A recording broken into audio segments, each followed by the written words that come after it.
when they enjoy it and they like the films that you make, they want to help even more. If you want to make short films and you have zero budget and you don't know where to get cool props or locations, I'm going to teach you how to crowdsource your films well.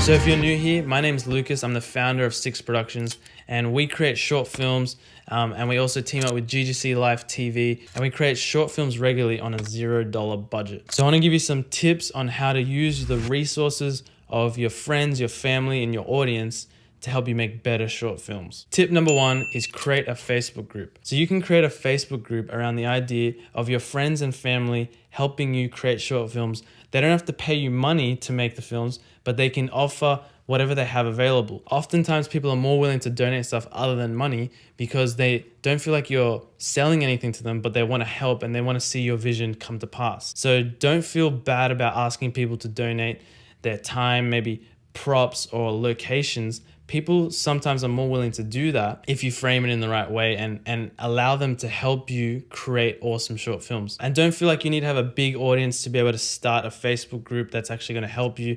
If you start by having your friends and family and people that really care, people that already know and trust you to make good films, or people that know that you love making films, they're going to want to help anyway. So just don't add everyone in your Facebook friend group. Just add the people that you know are going to be helpful, that want to help, and are like your diehard fans. Maybe it is your mom, maybe it's your grandma. Maybe you've got a bunch of friends that you've told that you love making short films and they said, wow, that's awesome. Invite those people. Don't invite the people who are going to be negative and kind of tear you down and stuff like that. Not because you're going to get offended, because they will discourage other people in the group from helping out. Tip number two is go live on Facebook. So now that you have your Facebook group made, you now need to go live and communicate with the Facebook group regularly. So I remember learning you have to build an audience and really keep people along for the journey, but I felt like that's really hard. How do you do that? So all you want to do is create a schedule maybe once a week where you jump on live and give them value in some way, updates, or keep them involved in the community.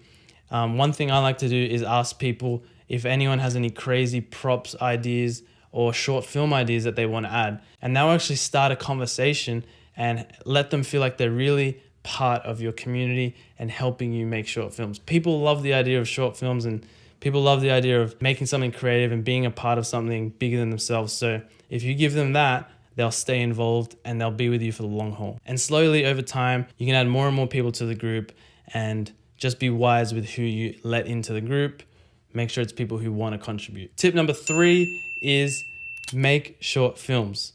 If you want to crowdsource short films, you have to start by making films with what you have.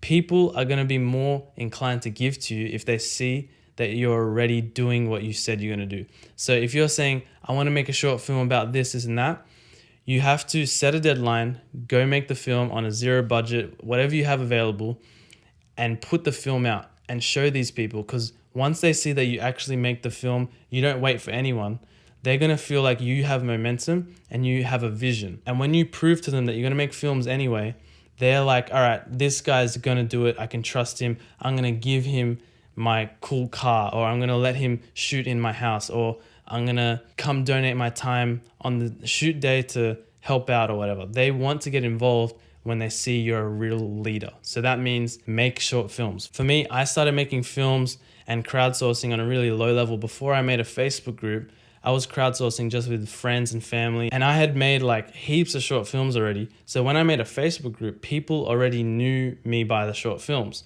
Not that I had a big audience, but that in my friend circles, people knew that I actually went and made short films. So they enjoyed watching them. When they enjoy it and they like the films that you make, they want to help even more.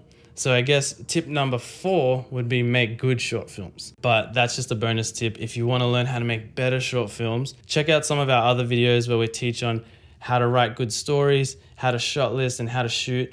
Go look at the behind the scenes videos that we're making as well, and really up your game. So when you start building an audience like this, the limitations slowly come off and you can make bigger and better short films. So I hope this video helped you. Put those things into practice. Let us know in the comments section if you have any success with this. Thanks for watching, and I'll see you next week.